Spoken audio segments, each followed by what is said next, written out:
أعوذ بالله من الشيطان الرجيم. بسم الله الرحمن الرحيم. لقد خلقنا الإنسان في أحسن تقويم. صدق الله العظيم. تفریق ملل حکمت افرنگ کا مقصود. تفریق ملل حکمت افرنگ کا مقصود. اسلام کا مقصود فقط ملت آدم. انسانیت کا جسم زخموں سے چور ہے. دنیا تلاش میں ہے کہ انسان کدھر گیا. میرے دوستو، اللہ تعالی نے دنیا میں بہت ساری مخلوقات پیدا کی ہیں. ان میں سب سے زیادہ جو فضیلت، عظمت، رفعت اور بڑائی اور مرتبہ عطا کیا ہے وہ حضرت انسان ہے. ایج انسان، بحیثیت انسان، پوری دنیا کے جو لوگ ہیں، پوری دنیا کے جو انسان ہیں یہ سب کے سب آدم کی اولاد ہیں.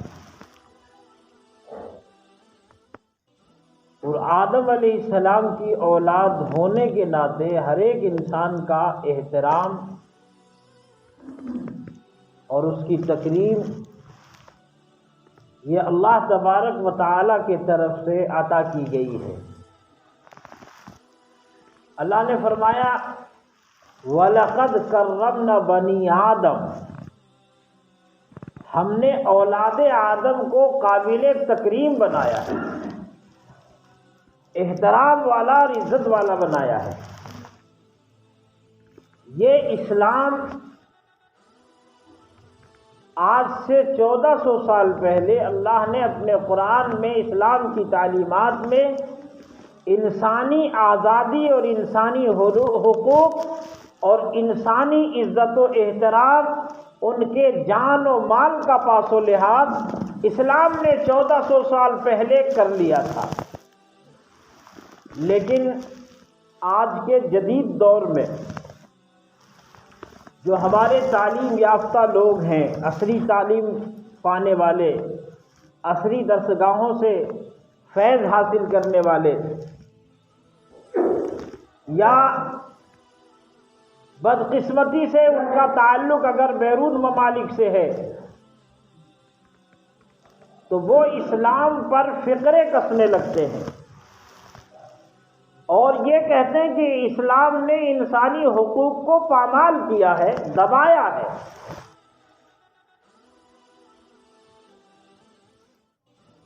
اس کے لیے فرانس میں 17ویں صدی عیسوی میں ایک میٹنگ ہوئی.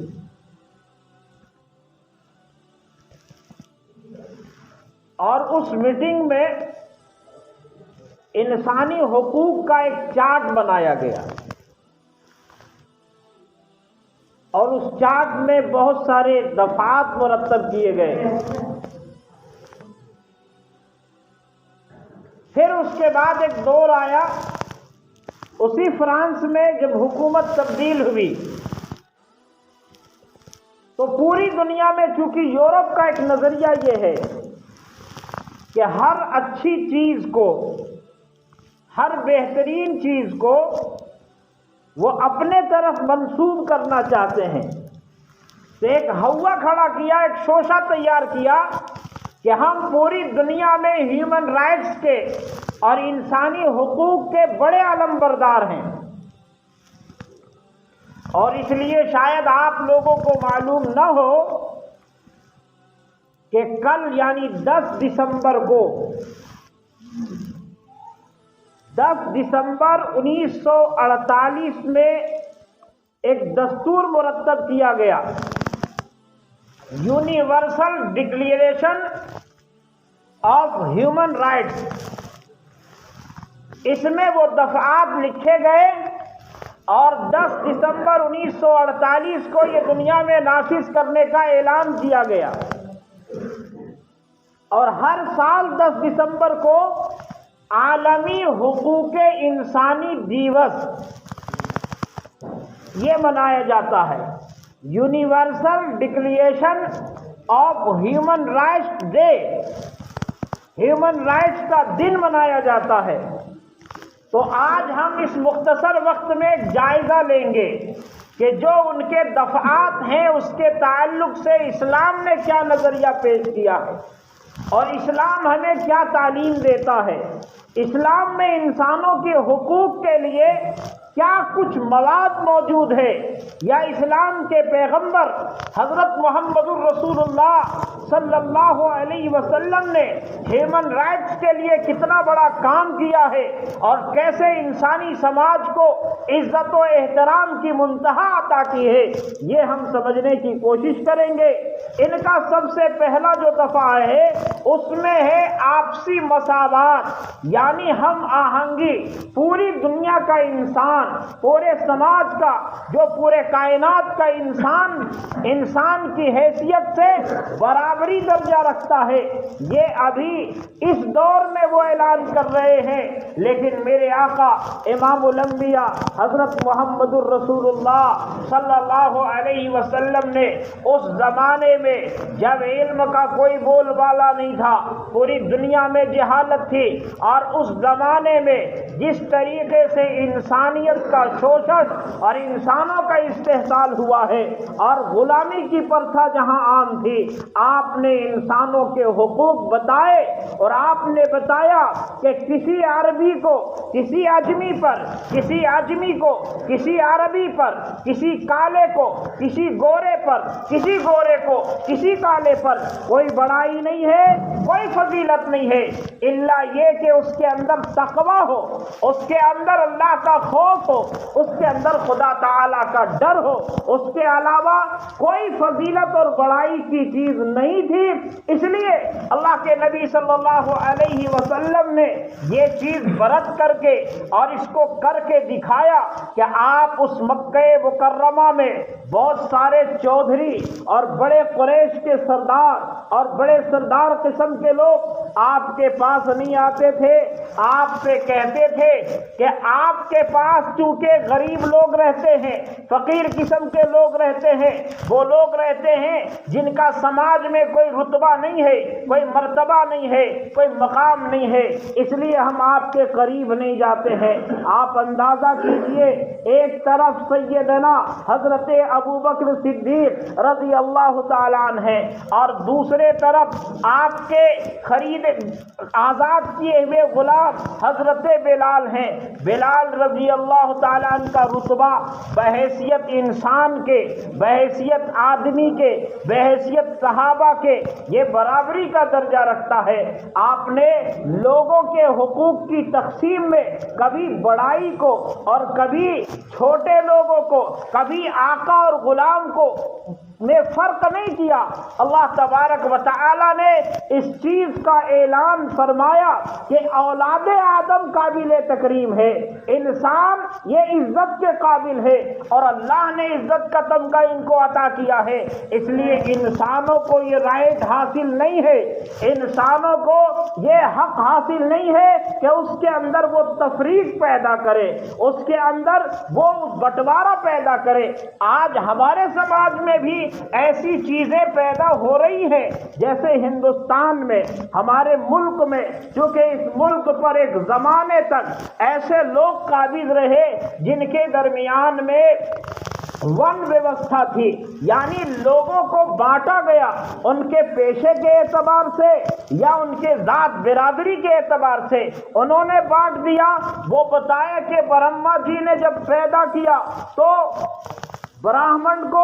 انہوں نے اپنے سر سے پیدا کیا ہے، اس لیے وہ سر میں بٹھانے کے لائق ہے، وہ چاہے جیسا بھی ہو، وہ جتنا پاپی ہو، جتنا گنہگار ہو، اور جتنا خطا کار ہو، لیکن ہے وہ برہمن، ہے وہ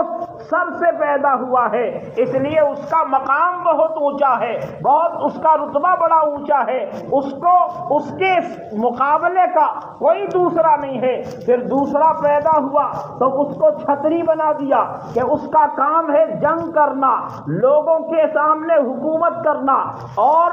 یودھا پیدا کرنا، سپاہی پیدا کرنا، یہ اس کا کام ہے۔ اور پھر تیسرا جو بنا وہ بنیا گیری کرنے کے لیے بنا ہے، وہ ویش ہے، اس کا کام ہے تجارت کرنا، کاروبار کرنا۔ اور اس کے بعد ایک انسانوں کا بہت نچلا طبقہ جس کو پیر سے برہما نے پیدا کیا ہے، اس کا کام تو ان کی سیوا کرنا ہے۔ اور ان تینوں کو یہ اختیار حاصل ہے کہ شودر کے مال پر، اس کے بیوی بچوں پر اور اس کی تمام چیزوں کو یہ قبضہ کر سکتے ہیں، اور ان کو کبھی بھی اس میں پاپ نہیں ہوگا، گناہ نہیں ہوگا۔ جب ایسے قوانین تھے اور اس کے بیچ مسلمان رہ رہے ہیں تو یہاں بھی اونچ نیچ کا بھید بھاؤ ہو گیا، یہاں بھی برادری واد ہو گیا، یہاں بھی انسانوں کے درمیان مسلمانوں سے نفرت کرنے لگا، صرف اس بنیاد پر کہ یہ فلاں برادری کا ہے اور وہ ذرا نچلی برادری کا آدمی ہے،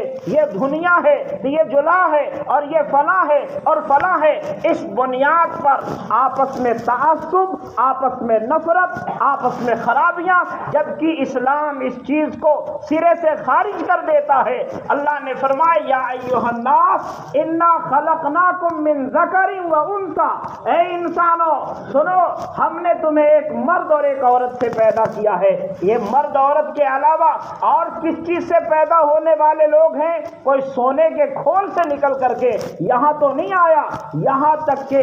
سیدوں کا رتبہ صرف اس بنیاد پر اونچا ہے کہ وہ جناب رسول اللہ صلی اللہ علیہ وسلم سے نسبت رکھتے ہیں، لیکن وہاں عصبیت اور تعصب کا کوئی رول نہیں ہے۔ قرآن نے کہا ان اکرمکم عند اللہ اتقاکم، اللہ کے نزدیک مقرب وہ ہے جو تقوی والا ہو۔ حضرت سیدنا بلال بڑے تقوی والے ہیں، تو حضور کے خاندان کے اور لوگ بھی تھے، ان سے بڑا مقام آپ کا ہوا۔ جناب رسول اللہ صلی اللہ علیہ وسلم کے وزیر، حضور علیہ السلام کے مشیر، حضور صلی اللہ علیہ وسلم کے خزانچی کون ہے؟ یہ حبشے کا کالا بلال ہے، جو رنگ کا کالا ہے اور وہ غلامی میں زندگی بسر کیا ہے، لیکن اسلام نے انہیں وہ عظمت عطا کی ہے کہ ہزاروں بدعمل سید ہی نہیں بلکہ بڑے بڑے صحابہ کرام، حضرت سیدنا عمر، حضرت عثمان ذی النورین،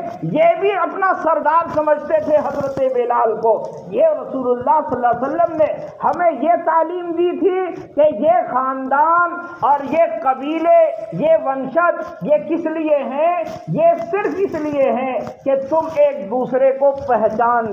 سکو، ایک دوسرے کی پہچان کر سکو، رشتے پہچانے جا سکے، ورنہ اس کے لیے نہیں تھا کہ ہم تو بڑے لوگ ہیں اور ہمارا مقام تو بہت اونچا ہے، یہودیوں کی طرح ہم بھی کہنے لگے کہ ہم تو خدا کے زیادہ قریب ہیں، ہمیں اللہ تعالی جہنم میں کیسے ڈالے گا؟ نہیں میرے دوستو، میرے آقا نے تو فرما دیا کہ چاہے وہ کالا ہو کہ گورا ہو، عرب کا ہو کہ عجم کا ہو، کہیں کا رہنے والا ہو، اگر اس میں تقوی ہے تو یہ اس کا امتیاز ہے، ورنہ انسان کی حیثیت سے سارے لوگ برابر ہیں۔ یہ مساوات اسلام نے اس زمانے میں پیدا کیا ہے جس دور میں اس کا رواج عام تھا کہ لوگ غلام بنائے جا رہے تھے، مارکیٹ اور منڈیاں لگتی تھی غلاموں کی اور غلام خریدے جاتے تھے اور بیچے جاتے تھے۔ اس دور میں اسلام کے پیغمبر حضرت محمد رسول اللہ صلی اللہ علیہ وسلم نے غلاموں کو گلے سے لگایا، اور ایک غیر مسلم شاعر حضور کی شان میں نذرانے عقیدت پیش کرتے ہوئے کہتا ہے کہ کس نے ذروں کو اٹھایا اور صحرا کر دیا، کس نے قطروں کو ملایا اور دریا کر دیا، کس نے ذروں کو کو ملایا اور صحرا کر دیا؟ کس نے قطروں کو ملایا اور دریا کر دیا؟ کس نے کیا یتیموں کو در یتیم اور زمانے بھر کے غلاموں کو آقا کر دیا؟ یہ محمد الرسول اللہ صلی اللہ علیہ وسلم ہیں جنہوں نے غلاموں کو اونچا اٹھایا اور لوگوں کو بتایا، لوگوں انسان اللہ نے پیدا کیا ہے، اس لیے تمہارے درمیان تفریق نہیں ہے، تمہارے درمیان بٹوارے نہیں ہے، تعصب کی بنیاد پر، ذات اور برادری کی بنیاد پر ایک دوسرے سے نفرت نہ کرو، ایک دوسرے کے ساتھ محبت سے پیش آؤ۔ اس لیے انسانیت کا احترام اللہ نے سکھایا ہے۔ انسانی جان کا احترام کتنا ہے؟ قرآن کہتا ہے کہ کسی نے اگر بغیر کسی گناہ کے، بغیر کسی جرم کے اگر کسی انسانی جان کو، ایک جان کو قتل کر دیا تو گویا اس نے پوری انسانیت کو قتل کر دیا۔ تمام انسانوں کا قاتل وہ انسان ہے جس نے بغیر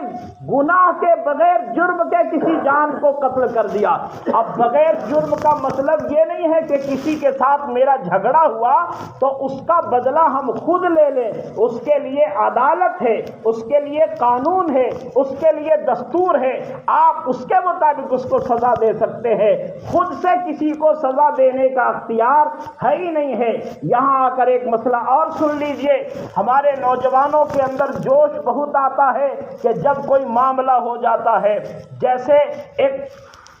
سلوگن چلا ایک زمانے میں، جب ایک بدبخت نے ہمارے آقا صلی اللہ علیہ وسلم کی شان میں گستاخی کی تو ہم نعرہ لگانے لگے کہ گستاخ رسول کی ایک سزا سر تن سے جدا، سر تن سے جدا۔ جوش تو ہمیں بھی آتا ہے اور ایمانی غیرت یہی ہے کہ ہمیں جوش آنا چاہیے، لیکن ایک شاعر نے کہا کہ با خدا دیوانہ باش، با محمد ہوشیار۔ خدا کی محبت میں غرق ہونے والا تو دیوانہ ہو جاتا ہے، اس کو جہان کی فکر نہیں ہوتی، لیکن محمد الرسول اللہ صلی اللہ علیہ وسلم کا عاشق باہوش ہوتا ہے، اس کو آس پاس کی خبر بھی ہونی چاہیے۔ یہاں بھی ضرورت ہے کہ جو بھی سر تن سے جدا کرنا ہے، یہ کام عدالتوں کا ہے، یہ کام حکومتوں کا ہے، یہ کام ہمارا آپ کا نہیں ہے، اور اسلام اس کی اجازت ہرگز ہرگز نہیں دیتا کہ آپ خود سے کوئی فیصلہ کر لیں، عدالت سے رجوع کیا جائے۔ بہرحال ہیومن رائٹس میں وہ universal declaration of human rights میں جو دفعہ دیے گئے ان میں پہلا دفعہ مساوات کا تھا، اور اس کے علاوہ اور بھی دفعات ہیں۔ ایک ایک چیز پر اسلام نے جو پیغام دیا 14 صدی پہلے، یہ 10 دسمبر 1948 کو اقوام متحدہ نے، آپ جانتے ہیں اقوام متحدہ میں یہ سنیکت راشٹر میں پیش کیا گیا، اور اس کے لیے پوری دنیا میں 10 دسمبر کو عالمی یوم انسانی